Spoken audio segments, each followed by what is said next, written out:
Hello बच्चों, कैसे हैं आप लोग। आज हम लोग एक बड़ा ही इम्पोर्टेंट कॉन्सेप्ट है इक्विवेलेंस रिलेशन का, उसको समझेंगे।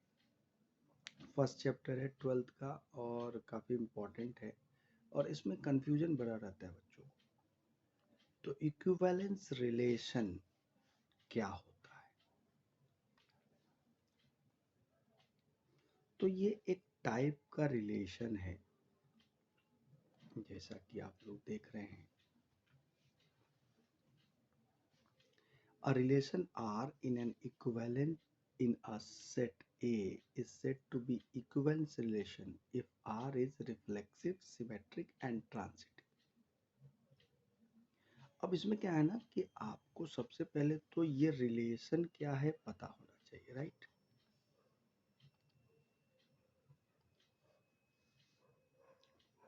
उसके बाद आपको पता होना चाहिए कि इक्विवेलेंस रिलेशन क्या है। तो हम लोग एक एक करके चीज़ों को समझेंगे।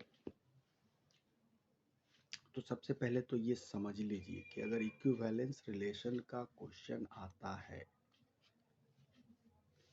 तो इक्विवेलेंस रिलेशन वैसे रिलेशन को बोलते हैं जो रिफ्लेक्सिव भी हो, सिमेट्रिक भी हो और ट्रांजिटिव भी हो।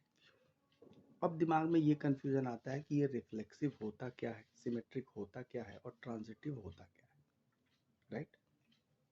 तो पहले इस कंफ्यूजन को न रखें, पहले इस बात को समझें कि equivalence relation is a kind of relation which is reflexive, symmetric and transitive। ठीक है ना। एक ऐसा रिलेशन जो रिफ्लेक्सिव भी हो, सिमेट्रिक भी हो और ट्रांजिटिव भी हो, उसको इक्विवेलेंस रिलेशन कहते हैं। अब बात आती है कि ये रिलेशन होता क्या है। थोड़ा सा हम लोग पीछे की बात को समझेंगे, ठीक है ना, कि रिलेशन होता क्या है। तो आपको पता है सेट क्या है, राइट।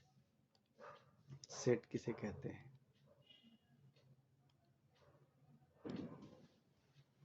अब ए क्रॉस ए, अब रिलेशन क्या है? तो ये सबसेट होता है, this is a subset of A cross ए,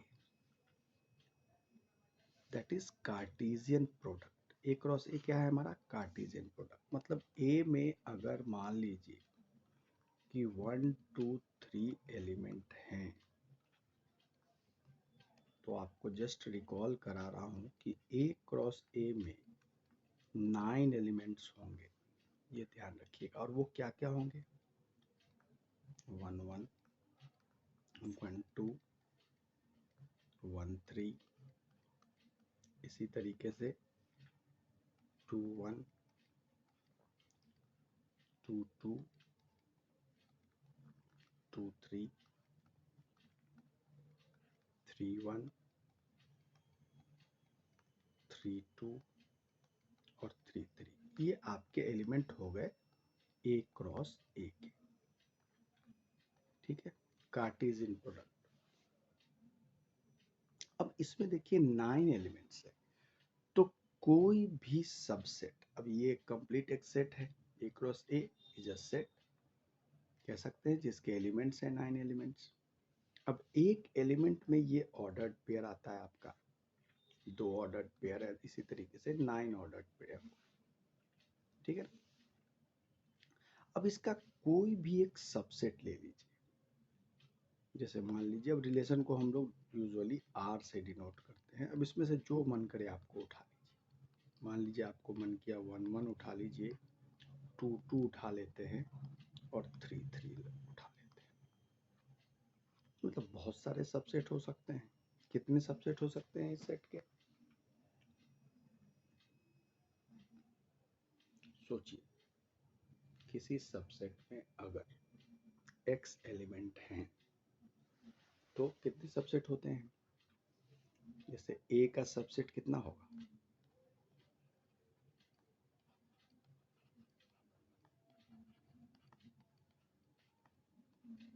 पता है? 2⁻³ जितने एलिमेंट होंगे तो A क्रॉस A के सबसेट्स कितने होंगे 2⁹ ठीक है ना।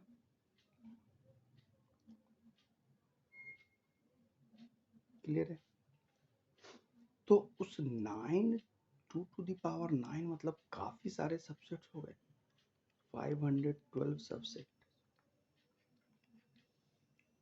अब उसमें से कोई एक सबसेट आपने उठा लिया जिसको हमने बोल दिया रिलेशन।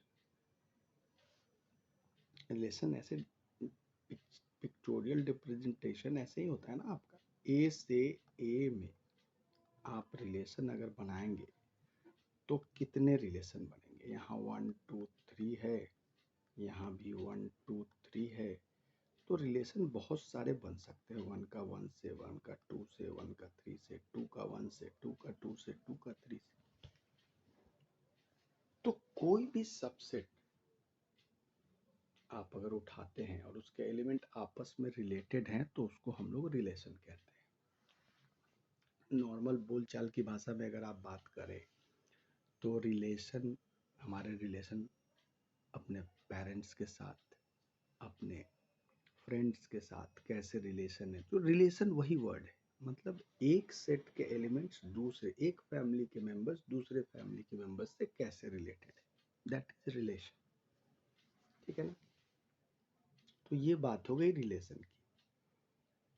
अब हम लोग फिर से वापस जाएंगे अपने प्रीवियस डेफिनेशन पे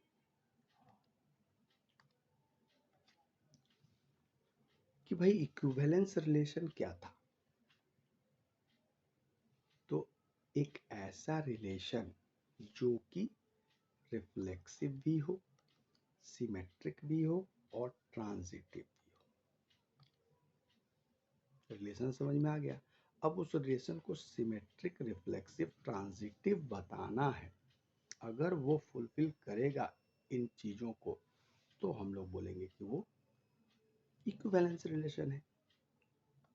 तो इसका हम लोग क्या करते हैं, एक बार समझ लेते हैं कि क्या है ये रिफ्लेक्सिव, सिमेट्रिक और ट्रांजिटिव। तो देखिए,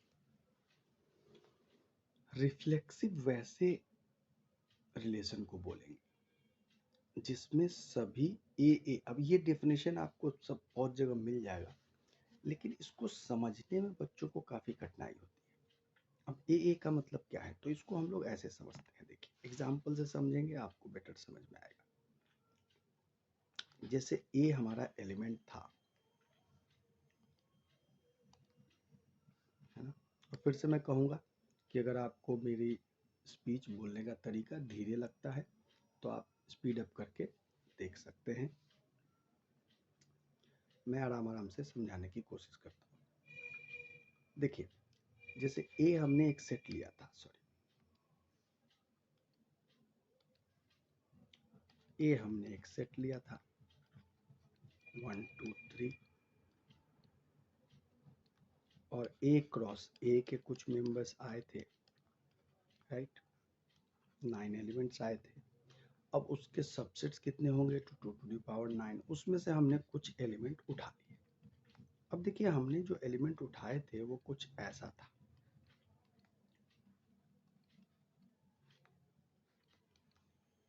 तो ये जो रिलेशन बन रहा है, ये जो सबसेट बन रहा है, इसमें देखिए 1 1 एलिमेंट है, 2 2 एलिमेंट है, 3 3 एलिमेंट है।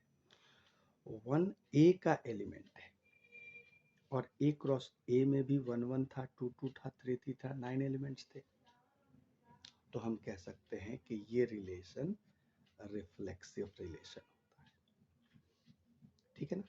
तो वही कह रहा है A is element of are.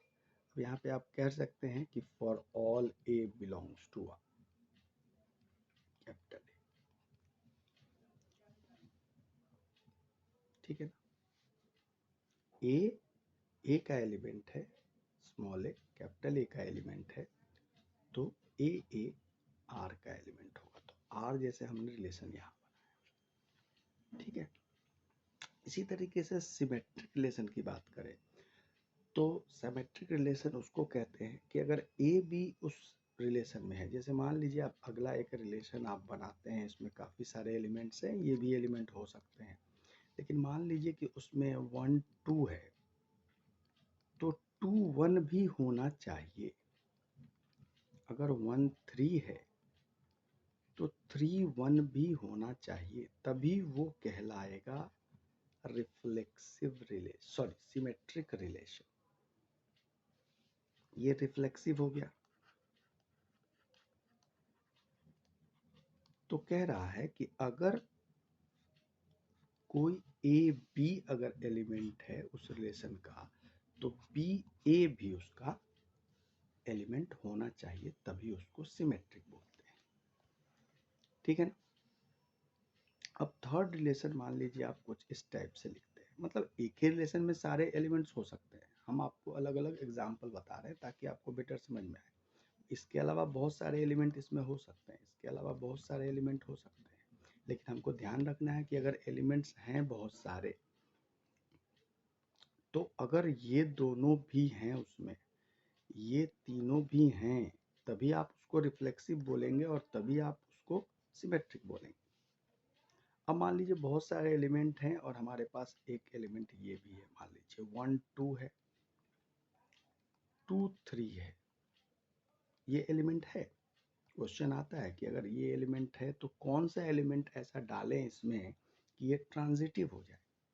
तो अगर आप ध्यान दें कि यहाँ ट्रांजिटिव क्या है कि अगर ए बी एलिमेंट है आर का और बी सी भी एलिमेंट है आर का, तो ए सी भी उसका एलिमेंट होना चाहिए। मतलब 1 2 अगर एलिमेंट है और 2 3 एलिमेंट है, तो 1 3 भी होगा, तभी ये ट्रांजिटिव होगा। ठीक है ना। ये सिमेट्रिक का मैंने आपको एग्जांपल दिया। आप स्क्रीनशॉट वगैरह ले सकते हैं एग्जांपल को बाद में समझने के लिए, जब भी ज़रूरत पड़े, क्योंकि मैं तो डिलीट करूँगा और फिर आगे बढ़ूँगा, है ना। तो उम्मीद है कि आपको रिफ्लेक्सिव, सिमेट्रिक और ट्रांजिटिव समझ में आ गया होगा। अब हम लोग देखते हैं कि एग्जांपल नेक्स्ट पेज पे।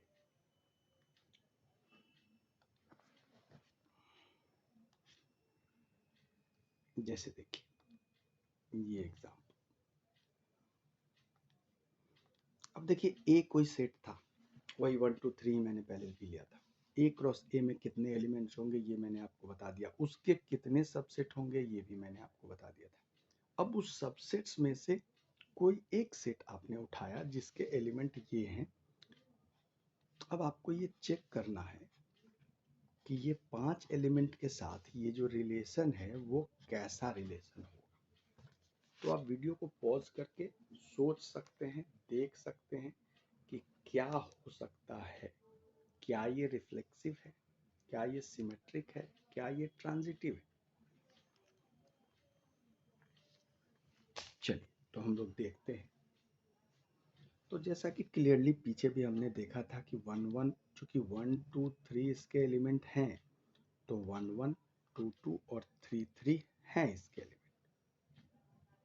तो क्या होता है, रिफ्लेक्सिव। तो आर इज रिफ्लेक्सिव आपको क्लियरली दिख रहा है। ठीक है। अब जितने भी एलिमेंट हैं इसमें, तो आर इज रिफ्लेक्सिव लिख लेते हैं हम लोग।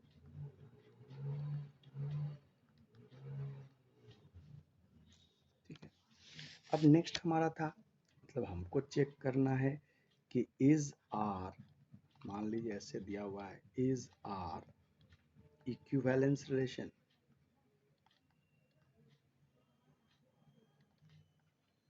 या ऐसा ही पूछ सकता है कि इज आर रिफ्लेक्सिव, तो रिफ्लेक्सिव तो क्लियरली हमको दिख रहा है। पूछ सकता है इज आर ट्रांजिटिव, तो ट्रांजिटिव या सिमेट्रिक। चेक करने के लिए क्या करेंगे हम लोग, तो हम पहले चेक करेंगे सॉरी कि सिमेट्रिक है कि नहीं। अब रिफ्लेक्सिव के लिए क्या था कि ए एलिमेंट होना चाहिए जितने भी इस टाइप के एलिमेंट हैं।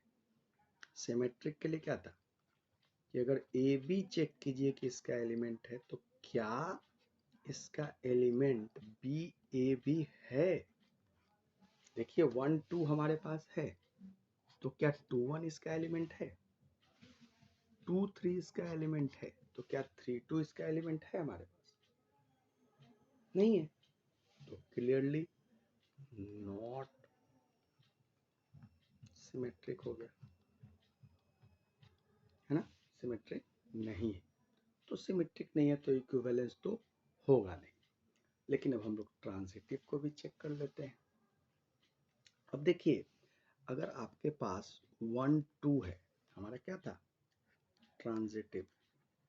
ट्रांजिटिव में था कि अगर ए बी एलिमेंट है और बी सी इसका एलिमेंट है, तो ये इम्प्लाई करता है कि ए सी भी इसका एलिमेंट होना चाहिए। लेकिन हम देख रहे हैं कि 1 2 तो एलिमेंट है, 2 3 इसका एलिमेंट है, तो 1 3 कायदे से होना तो चाहिए, लेकिन 1 3 इसमें है नहीं, तो इसलिए नॉट ट्रांजिटिव हो गया। ठीक है ना? अब अगर मान लीजिए एक बार में आपको समझ में नहीं आता है, तो वीडियो को थोड़ा पीछे ले जाके आप फिर से देख सकते हैं और समझ सकते हैं। मैंने कोशिश किया है कि सिंपल भाषा में इस इक्विवेलेंस रिलेशन को आपको समझाऊं।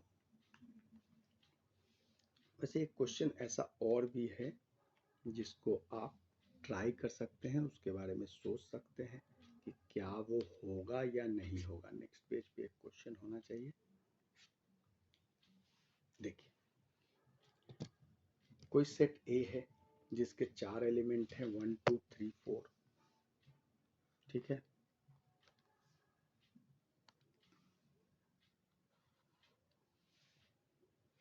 अब उसके जो सबसेट्स होंगे, कितने एलिमेंट होंगे? एक क्रॉस ए में कितने एलिमेंट होंगे? सोचिए, मतलब चीज़ों को सीक्वेंसली समझिए कि रिलेशन क्या है, इक्विवेलेंस रिलेशन क्या है, फिर रिफ्लेक्सिव, ट्रांजिटिव और सिमेट्रिक क्या है।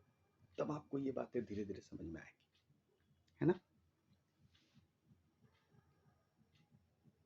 तो 1 2 3 4 है, तो टोटल 16 एलिमेंट होंगे ए क्रॉस ए में, मतलब 2 टू द पावर 16 सबसेट्स होंगे। अब उसमें से एक सबसेट आपको ये उठाया गया, ठीक है, जिसमें कि ये एलिमेंट्स दिए हुए हैं। अब आपको चेक करना है कि क्या ये रिफ्लेक्सिव है, ट्रांजिटिव है, सिमेट्रिक है या इक्विवेलेंस ही है ओवरऑल। ठीक है ना? चलिए, उम्मीद करता हूँ आपको समझ में आया होगा, और आगे और मैं क्वेश्चंस लाता रहूँगा, इसको जरूर ट्राई कर लीजिएगा। Thank you.